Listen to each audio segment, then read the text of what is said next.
Hello दोस्तों, आप सभी को गुलाब जामुन जैसी मीठी मीठी नमस्कार।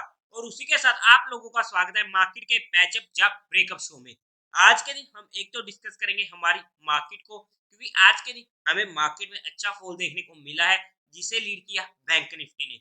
जिसका कारण था आरबीआई की पॉलिसी, बट ऐसा आरबीआई की पॉलिसी में था क्या जिसकी वजह से हमें इतनी मेजर दिक्कत देखने को मिली आज बैंक निफ्टी में।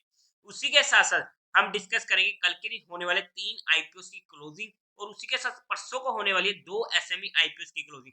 तो पांचों आईपीओ में हमारा पैसा जितना भी ब्लॉक होगा, लेट्स से कि हमने कल के एक आईपीओ में पैसा ब्लॉक कर दिया, लेकिन वो पैसा हम नेक्स्ट डे पर 2 एसएमई आईपीओ क्लोज होने वाले उनमें वो यूज नहीं कर पाएंगे। तो इसीलिए उन पांचों में एक साथ उनकी रैंकिंग को डिस्कस करेंगे, और क्या मैं उसे अप्लाई करने वाला हूँ, मेरा क्या रहेगा पांचों आईपीओ में पर्सनल डिसीजन, उसे स्टडी आउट करने की कोशिश करेंगे।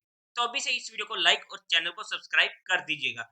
अगर हम सबसे पहले आज के दिन का एफआईआई और डीआई डाटा चेकआउट करते हैं, तो डीआईए ने 5500 करोड़ की बाइंग करी है, वहीं पर एफआई ने 4900 करोड़ की सेलिंग करी है। अगर आने वाले टाइम में एफआई की सेलिंग नहीं रुकती है, तो हमें वहां पर थोड़ा सा क्वेश्चन होना पड़ेगा।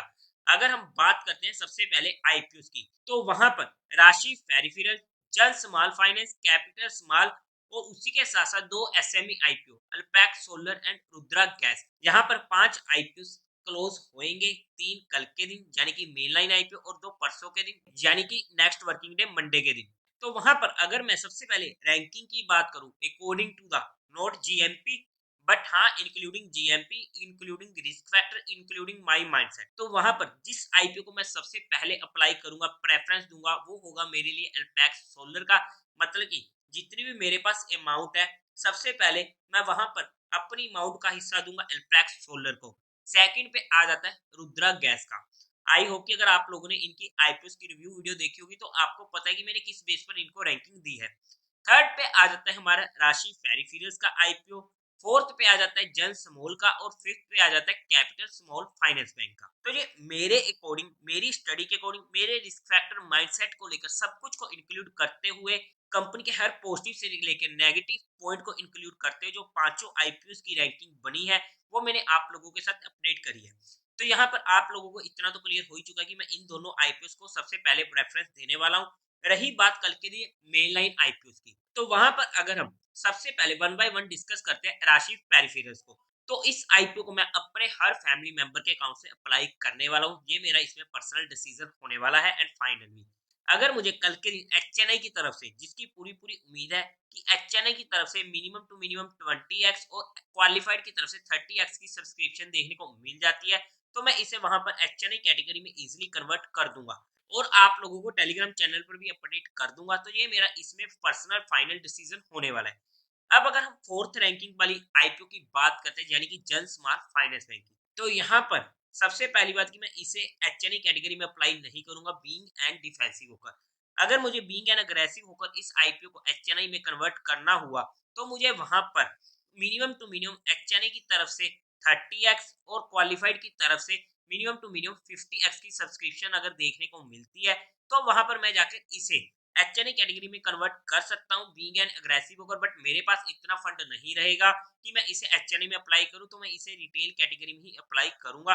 बट हाँ, अगर यहाँ पर मुझे figures minimum to minimum 20x और मिनिमम टू मिनिमम 30x का क्वालिफाइड में देखने को मिलता है, तो मैं वहां पर इसे रिटेल कैटेगरी में अप्लाई करूंगा।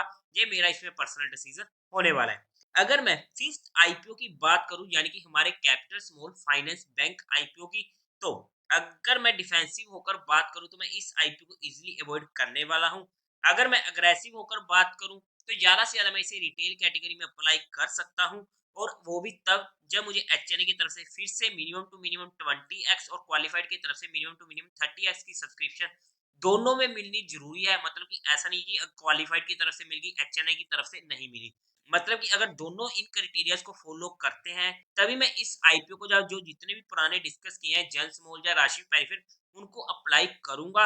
बट हाँ, इस आईपीओ को मैं एचएनए कैटेगरी में अप्लाई नहीं करूंगा, और इसे अगर मैंने अप्लाई करना भी हुआ, फिर भी मैं रिटेल कैटेगरी में सिर्फ एक या दो नाम से ही अप्लाई करूंगा।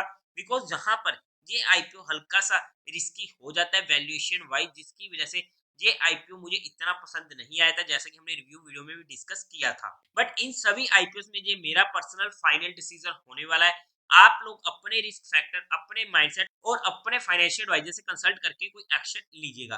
अगर हम बात करते हैं तो राशि फेरिफेस का आज के टाइम पर जीएमपी चल रहा है 24% का, कैपिटल का ऑलमोस्ट 8% का, जन स्मॉल का ऑलमोस्ट 14% का, अल्पैक्स सोलर का चल रहा है 165% का और रुद्रा गैस का चल रहा है 63% का।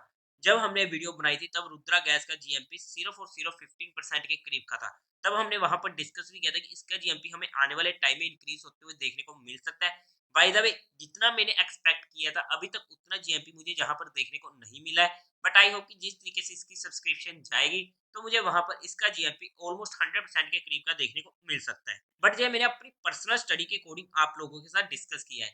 अब अगर हम बात करते हैं हमारी मार्केट की, तो जैसा कि हमारी कल की वीडियो में बात हुई थी कि 22,050 का हमारे लिए इंपॉर्टेंट रेजिस्टेंस रहने वाला है। अब मार्केट खुलती है, रेजिस्टेंस से हल्का सा नीचे से निकल जाती है, जिसका हम कुछ नहीं कर सकते। हमें वहां पर अगर एंट्री बनाई है तो हमें एक अच्छी मूव मिल चुकी थी और हमारे पास जो मेजर सपोर्ट थी, इमीडिएट सपोर्ट थी हमारे पास 21,720 की। और अगर आप लोगों ने पुरानी वीडियोस को देखा हो 680 हमारे पास मेजर सपोर्ट बना होता है। सेकंड टाइम वहीं से बाउंस आया, बट फर्स्ट टाइम हमें हमारी सपोर्ट से बाउंस देखने को मिल चुका था और हमारा काम हो चुका था। मतलब कि अगर हम हमारे लेवल्स के अकॉर्डिंग काम करें तो एक ट्रेड, 2 ट्रेड हमें प्रॉपर्ली मिल चुकी थी और हमारा काम हो चुका था। थर्ड टाइम जब अगर आप लोगों को ऑप्शन चेन डाटा देखना आता है तो जहाँ पर अच्छी खासी कॉल सेलिंग हो चुकी थी। अगर हमने जहाँ पर ऑप्शन सेलिंग डाटा को देखते हुए एंट्री बनाई है तो वहाँ पर एक छोटे से स्टॉप लॉस के साथ भी हमें एक अच्छी मूव मिल चुकी थी। बाय द वे, हमारे लिए मेन फोकस में था आज के दिन बैंक निफ्टी, और हमने कल ही ये रेंज बनाई थी फ्लैट वेज की और कहा था कि जब तक इस लेवल के ऊपर क्लोजिंग नहीं देता, अब हमें यहाँ पर कहीं पर भी क्लोजिंग देखने को नहीं मिली थी। बाय द वे, ये लाइन भी पहले की बनी हुई है और वहीं से ही मार्केट में हमें रिवर्सल देखने को मिला एग्जैक्ट, और यहाँ पर हमारी एंट्री स्टार्टिंग में हो चुकी थी पुट में, और क्या ही हमें प्यारी मूव मिली। और दूसरी चीज हमारी कि जब इसके नीचे क्लोजिंग देगा तो हमें नीचे की साइड की मूव मिल सकती है, बट जब हमारी यहाँ पर एंट्री हुई थी तो इमीडिएट इसने पटाखा दिया। बट अगर हमने यहाँ पर एंट्री नहीं किया तो यहाँ पर हमारी एंट्री हो चुकी थी और वहां से हमें फिर से हमारी फाइनल स्कोर तक ये मूव देखने को मिल चुकी थी। मतलब कि इन शॉर्ट हमें बैंक निफ्टी में आ चुका था मजा हमारे लेवल्स के अकॉर्डिंग। बट आज के दिन बैंक निफ्टी गिरी क्यों? कुछ भी ऐसा तो नहीं था आरबीआई की पॉलिसी में कि जो हमें इतनी दिक्कत देगा। कोई दिक्कत नहीं थी। थोड़े बहुत ठीक है, प्लस पॉइंट भी होते हैं, नेगेटिव पॉइंट भी होते हैं, बट मार्केट को गिरने का बस बहाना चाहिए था, जो हमें देखने को मिल गया और मार्केट ने उस पे रिएक्ट कर दिया और एक अच्छा मूव मिल गया। बट अगर हम कल के दिन मार्केट की बात करते हैं, देखो कल के दिन सबसे पहले तो रहेगी सेंसेक्स की एक्सपायरी। अगर कल के दिन सेंसेक्स में कोई भी हीरो जीरो ट्रेड मिलती है तो मैं आप लोगों को टेलीग्राम चैनल पर अपडेट कर दूंगा। टेलीग्राम चैनल का लिंक आपको डिस्क्रिप्शन में मिल जाएगा।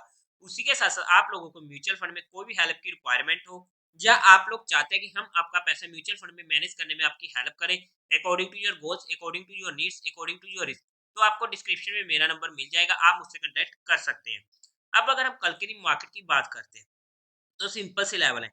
अगर कल के दिन मार्केट इस लेवल को क्रॉस करता है ऑलमोस्ट 21,820 का लेवल, इसके ऊपर जाता है तो हमें ऊपर की साइड अच्छी मूव देखने को मिल सकती है इमीडिएट 21,900 920 के लेवल की। मेजर डिस्टेंस जो रहेगा हमारे पास यही रहने वाला है 22,000 से 22,050 की रेंज। ये हमारे लिए इमीडिएट रेजिस्टेंस होने वाला है, जो मेजर रेजिस्टेंस रहेगा।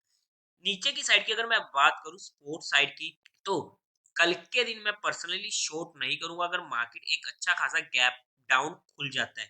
रीजन की बात मैं करूं तो कल के दिन पुट को रेशो काफी ज्यादा नीचे आ जाएगा।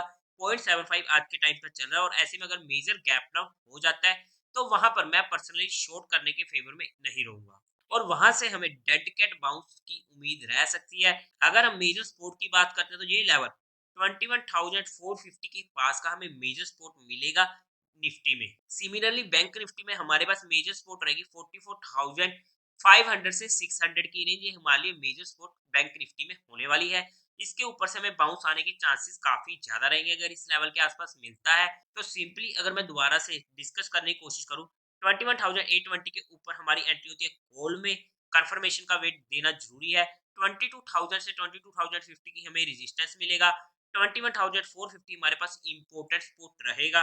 अगर इस लेवल को तोड़ता है बाय चांस, अगर हम शॉर्ट करें तो एक छोटा सा 10 पॉइंट का स्टॉप लॉस और इमीडिएट उसे अच्छे से ट्रेल करना पड़ेगा, क्योंकि बाउंस बैक हमें कभी भी देखने को मिल सकता है due to put call ratio. But कहीं पर भी अगर हमारी एंट्री होती है तो हमारा स्टॉप लॉस 20 से 30 पॉइंट से ज्यादा का नहीं होना चाहिए। और उसी के साथ साथ जितनी भी चीजें हमने यहाँ पर डिस्कस करी है वो सिर्फ एजुकेशन, लर्निंग और केस स्टडी पर्सपेक्टिव पर ही है। किसी भी तरीके की यहाँ पर कोई भी इन्वेस्टमेंट टिप या एडवाइस नहीं दी गई है। फिर भी अगर आप लोगों को इन्वेस्टमेंट या ट्रेडिंग करनी तो एक बार आप अपने फाइनेंशियल एडवाइजर से कंसल्ट जरूर कर लीजिएगा। तो देवी और सज्जनों, उम्मीद है आप लोगों को ये वीडियो अच्छी लगी होगी। तो इस वीडियो को लाइक कीजिएगा, शेयर कीजिएगा और साथ ही साथ चैनल को सब्सक्राइब करें। हर हर महादेव।